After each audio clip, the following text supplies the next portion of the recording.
What's going on, guys? We're gonna have another quick little chat in the middle of my work session. Just took a little lunch break, so if you're at work and you're listening, let me know in the comment section below. If you're at Palantir and you're working, get your ass back to work. But anyway, what I want to talk about is I've been getting a lot of stuff in the comment section below, and I start to understand and get this feeling that there are a lot of folks in the Palantir community, whether it's in the creator side or like, you know, the shareholders and stuff, that are generally not aware of things that are involved in tech and all this stuff, right? They're latching on to words that Alex Karp says, or they're latching on to like really like kind of buzzwordy concepts that are sitting out there and just plucking it out, right? And if you're an expert and you don't understand this, or you do understand this, then feel free to get out of here. It's fine. I'll be out of here. But I want to talk about something real quick. If you are in this company, investing in this company, because now this is going to piss some of you guys off, okay? But I'm just giving you my honest opinion. If you're into this company because Alex Karp is trying to fight Google or whatever, you should quit.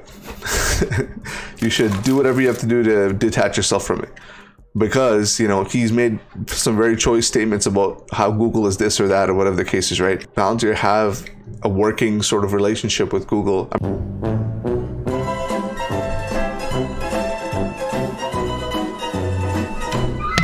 I mean, I don't think they like working with them. I'm not saying that they're being hypocrites or anything like that, but let me explain something to you real quick. In any business, right, and IT is no different. IT right now is at the, again, it's at the pinnacle of any kind of business. Money talks, brother. Money talks, everything else walks, okay? So like Palantir has some stuff that's happening with Google GCP in terms of Google Cloud. It's not like Google's using them directly and Palantir's not using anything Google directly, I don't think. I mean, maybe internally, maybe like code bases like Go and stuff like that, but that's code. It's not like the products itself or whatever, right? But remember, it's, you know, all the stuff you hear, you have to try to validate it, okay? And things have changed since the beginning. So if you're in this because you're like, oh, Palantir is going to be this silver bullet to Google, just remember, they're all kind of working together in some way or another. They don't have to like each other, and that's exactly what Alex Karp expressed. But, you know, it is what it is, and money talks. And another thing I'd just like to point out is, you know, you got to do your due diligence in terms of the leadership. Now, one of the big reasons I'm actually in this company is because of the leadership. So don't get me wrong, I'm a huge fan of the leadership, but I want to clarify these things for you guys before you go and assume stuff that you really shouldn't, okay? Alex Karp, he's a fantastically smart guy and has a lot of good things to say about the future, but he's more like philosophical in a sense. But he's a guy who's philosophical, but also understands software. So he's technical, probably more technical than a lot of us, but he's just technical enough. He's more of like the general. Whereas somebody like Elon is all about execution. He's an engineer at heart. He's an engineer on the field. You know, like that's pretty much what he does day in, day out. So you got to really understand that. Like, that's why Elon Musk and Alex Karp are very different. Some similar in some ways, but very different in some ways. Peter Thiel is probably actually more technical than Alex Karp because he, you know, with this whole PayPal days and stuff like that. Now let's move on to the workers for a second, and then I'll move on to the last point after this, okay? Now, there is a big, and I'm taking this from the show Silicon Valley from HBO. If you guys have seen that, let me know in the comment section below who your favorite character is. Mine is Guilfoyle. But anyway, the point is, there is this big thing, and in the show they alluded to this. There's like this founder fever, right? Like founder hounder, whatever. There's this whole like fervor. Everything the person does is just, they can do no wrong, right? That kind of stuff. That's dangerous shit, because you have to understand, like, I don't know about you guys, but not outside of Silicon Valley, people still love founders and that kind of stuff, right? But there are lots of people that sound like Alex Karp. Okay, there's a lot. Now, most of them won't say it. They won't have the balls that Alex Karp has. Probably won't have the executing potential. Sure, but there are lots of people who talk a big game. Also, the second thing you guys have to try and understand is that not everybody is going to be focused on the founder. Like, how do I put this in a sort of way that doesn't like piss you guys off? Okay, not everyone is walking into the room every day like, you know what? Wow, I'm here at the office again, like I was yesterday, and wow, like XYZ CEO, man, he's so inspiring. Every day I come to work, not because I want to feed my family, not because I think the company's good. I did not hit her. I did not. Oh, hi, Mark. Not because of my manager and all this other ecosystem type stuff that I work for, but because the CEO is just that great. Like, I'm going to write this extra line of code just for this guy. I'm going to make my code the most efficient thing, this extra piece, and make it all like syntactically correct and do extra documentation just because my CEO is a badass. dude, this is software engineering. We all hate our lives. There are very few people that can do that. And Alex Karp might be one of them. It's very possible, right? So talking to a few people, it's very possible that he's like that. And I can see it for sure. But I'm trying to tell you guys, like, not everyone is motivated from things like CEOs and whatever they do and you know, retreats and all this other crazy stuff. Some people are they just like the job. They just like writing code.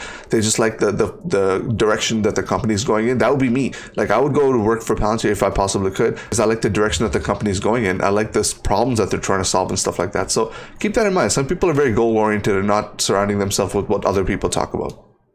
Anyway, let's move on to the second point. One of the reasons I'm really bullish on Palantir, right? You guys have to understand this is not like you really have to think about it from a very grounded sense, because Palantir is a very deep tech company that you really have to do a lot of research on to even get a little bit of information. And what you do with that information is also very crucial, right? You got to take it to the next level. It's a very hard company to research, which could indicate one of the reasons why the stock price is where it's at, or whatever the case is. I don't know. But Palantir can potentially change. It's almost like it's providing a paradigm shift of how the next generation of data and next generation of software and stuff like that is going to be, you know, used and sort of portrayed in the professional space. Right now, data engineers will have to do certain things, right? A lot of times data scientists are not actually like coding experts or anything like that. And some of the software engineers, the coding side of people, aren't data experts, for instance. Like, for example, me, I've done a little bit of both, but I'm kind of crappy at both, right? No, I'm just kidding. But I'm more on the software side, where it's a little bit harder for me to delve into some of the data stuff. And I actually have to reach out to a lot of people I know from the data side, and we kind of collaborate together and do something from there, okay? But it's not exactly the same, right? It's kind of like doctors, right? There's doctors who are nephrologists who work on kidneys. There are doctors who are like focus on anatomy and stuff like that. It's not like a surgeon is going to be able to do stuff, you know, in another field and be called the same, although they have the same title as doctors. So think about it very, very similar to that. As you like move further away from that hot zone of Silicon Valley, you're not actually seeing much improvement, even though the technology moves pretty fast. The problem is, out here, everyone tries to copy. Like, I'm not in Silicon Valley, and everyone tries to copy what they do. And when you imitate it, you don't exactly get the best products, and you end up just getting stuff that barely works, right? So right now what's happening is, anytime the data folks need to do anything, everything is siloed. Like, if you have to write some code here, then they won't understand how to move that to the cloud, or they won't understand how to use like infrastructure or you know, the networking parts of things. I'm generalizing here, right?